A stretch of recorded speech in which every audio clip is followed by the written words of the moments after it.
Bonsoir à tous, c'est une première pour nous de faire une vidéo, mais la grandeur de Dieu était tellement énorme dans notre vie qu'on a décidé d'en faire une pour vous témoigner un petit peu de ce qui s'est passé. En fait, tout a commencé la semaine dernière, pas la semaine dernière, ça fait 2 semaines, on était en métropole. Ma femme a commencé à déclarer des symptômes du Covid-19, une forte toux, de la fièvre, une forte température aussi, des courbatures. Le lendemain, c'était mon fils qui était pris à son tour de forte fièvre, qui ne baissait pas, qui dépassait les 40 de fièvre, et une forte diarrhée. Donc après cela, il n'y a pas eu de dépistage forcément de fait, mais on a supposé aux urgences où ma femme a été admise pendant moins d'1 heure que c'était le Covid-19. Elle n'avait pas de difficulté à respirer qui l'empêchait vraiment de respirer. Donc on lui a réenvoyé à l'hôtel où on était hébergé actuellement. Et dans ce cas-là, elle devait rester confinée pendant 7 jours et bien se reposer. Du coup, notre fils, lui, pareil, la fièvre baissait pas durant 2 jours. On a consulté en urgence pédiatrique. Ils nous ont pas dit clairement, mais ils nous ont fait comprendre qu'il était atteint du Covid-19. Donc voilà. Au 23, on est retourné sur l'île de la Réunion. On a pris l'avion le 23 au soir pour retourner le mardi. On est arrivé à la Réunion le mardi à 12h20. Du coup, après un entretien individuel avec les autorités sanitaires de l'île de la Réunion, on a fait des tests sur moi et ma femme. On a dit que les enfants étaient trop petits, donc ils n'allaient pas faire de tests pour pas les opportuner. Donc le lendemain, on m'appelle pour me signaler que j'étais atteint du Covid-19 et que j'étais positif à cela. Donc par la suite, j'ai appelé le pasteur Franco ainsi que le pasteur Henri de l'île de la Réunion.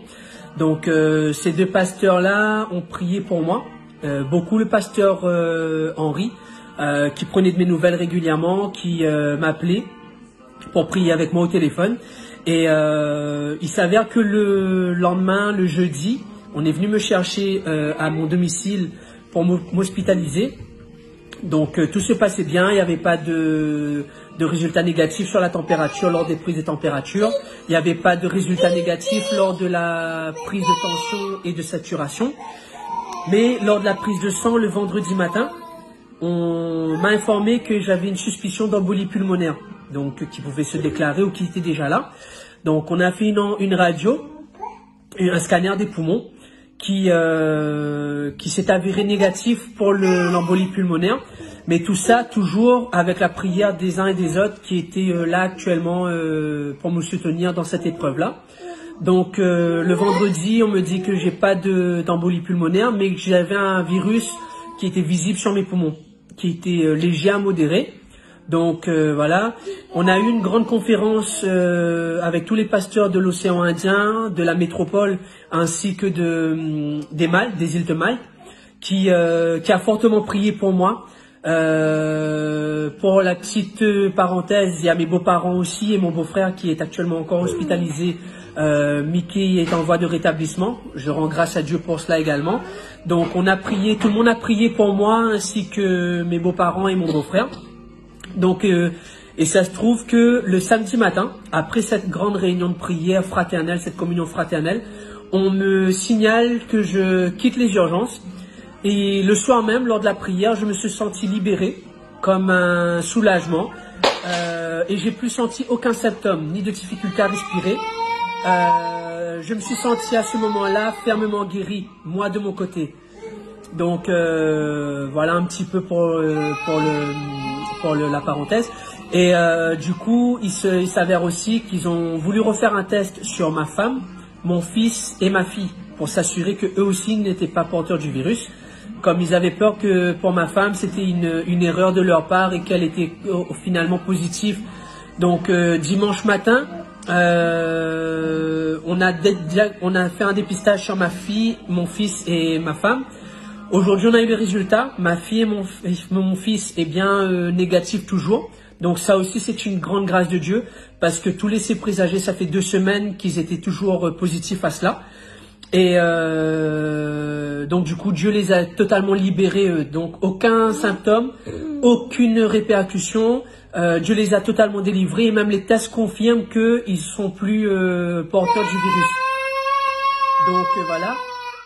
Et donc aujourd'hui, on a appris que ma petite fille qui est présente sur la vidéo, elle est positive, mais asymptomatique. Donc pareil, Dieu a fait grâce, nous a fait encore grâce, que aucun symptôme s'est déclaré sur ma petite, 0 symptôme. Les médecins étaient même étonnés lors d'une appel avec ma femme. Donc ils étaient étonnés qu'elle avait même pas déclaré un des symptômes qu'on présageait au niveau du Covid-19. Donc voilà. Et la grâce de Dieu est tellement importante dans notre vie qu'on voulait vous témoigner cela et vous dire que tout a une cause dans ce que vous traversez actuellement, de rien lâcher, que Dieu vous appelle. Dieu, c'est ce qui m'a fait comprendre à travers cela, que je l'avais laissé et que je devais passer par cela pour revenir à lui plus puissant. Et donc du coup, ne lâchez pas. Gardez bien la foi en Jésus qui peut tout pour vous, qui peut vous sauver. Et je garde la ferme assurance aussi, j'ai oublié de vous le dire, que je suis guéri. Certaines personnes m'ont dit de faire attention, qu'il y a des rechutes, etc., etc. J'ai rejeté ces mauvaises nouvelles, donc faites de même. Si vous avez cette ferme conviction et cette foi que Dieu et Jésus vous a guéri, le gardez au plus profond de vous pour que vous soyez ferme et vous puissiez contrer l'ennemi dans ce qu'ils veulent vous faire croire. Et aujourd'hui, j'ai reçu une autre bonne nouvelle. D'après les discours que j'avais avec un épidémiologiste, pour lui aussi, il m'a annoncé, là c'est l'homme qui ne connaît peut-être pas Dieu, qui connaît peut-être Dieu, je sais pas, mais il m'a annoncé que pour lui j'étais guéri. Donc je tenais à rendre gloire à Dieu ce soir pour cela et vous témoigner de cela. Donc ne découragez pas encore mes frères et sœurs de l'église, peu importe où vous êtes, Dieu est à l'œuvre, Dieu est au contrôle, il sait ce qu'il fait, ne vous inquiétez pas, vous sortirez victorieux de tout cela. Et moi aujourd'hui j'ai décidé de servir Dieu. C'est pour ça que je mets de côté ma timidité et que vous me voyez sur cette vidéo avec ma famille. Pardon si c'est un petit peu long ma vidéo, mais je tenais à vous expliquer un petit peu. C'était un peu plus long à raconter normalement, mais voilà, je tenais à vous expliquer un petit peu qu'est-ce qui s'est passé dans ma vie et que Dieu peut tout, Jésus peut tout, de faire confiance au Saint-Esprit. Dans la prière, surtout pas hésiter et être timide de demander de l'aide aux frères et sœurs que vous connaissez, parce que les prières sont puissantes, on le ressent, les prières sont puissantes lorsque les frères et sœurs prient, et les pasteurs également, si vous avez des pasteurs, n'hésitez pas, ce sont des hommes envoyés de Dieu, ce sont des hommes qui sont là pour vous écouter avec amour, c'est ce que j'ai ressenti à travers le pasteur Henri, et je tiens encore à le remercier pour cela. Donc lui et sa femme, qui ont un ministère puissant, ils nous appellent encore régulièrement pour prendre de nos nouvelles. Donc voilà, et je vous tiens à signaler aussi que depuis ce moment où j'étais confiné à l'hôpital et ma femme chez elle, on a retrouvé notre vie de prière qu'on avait perdue depuis plus de presque 2 ans. Donc voilà, tenez ferme, tenez bon, Dieu a un but derrière tout ça. Et ne laissez pas les mauvaises nouvelles vous gâcher ce que Dieu vous a donné. Ne laissez pas les mauvaises nouvelles décourager. Dans les mauvaises nouvelles, servez-vous de cela pour intercéder pour les frères et sœurs, pour les personnes qui sont atteintes du virus et qui ne connaissent pas forcément Dieu. Et priez pour que ces cœurs soient disposés. Et priez pour que ces cœurs soient disposés à Dieu, qu'ils s'attendent à Dieu et que Dieu les délivre une bonne fois pour toutes de cela. Je sais que tout ça va bientôt se terminer. On l'a ressenti dans la prière et dans la parole de Dieu. Et voilà mes frères et sœurs, soyez bénis. Ne découragez pas encore une fois. Merci beaucoup pour vos soutiens, les personnes qui ont prié pour nous. Et ceux qui ne nous connaissent pas, on tenait à faire passer un message puissant. Pas pour nous rendre gloire, loin de là. On veut rendre gloire à notre Dieu, à l'unique Seigneur qui peut tout. C'est le Seigneur Jésus, le Saint-Esprit. Dieu est le même hier, aujourd'hui et éternellement. Amen. Il ne change pas. Il guérira toujours ceux dont le cœur est disposé à le recevoir.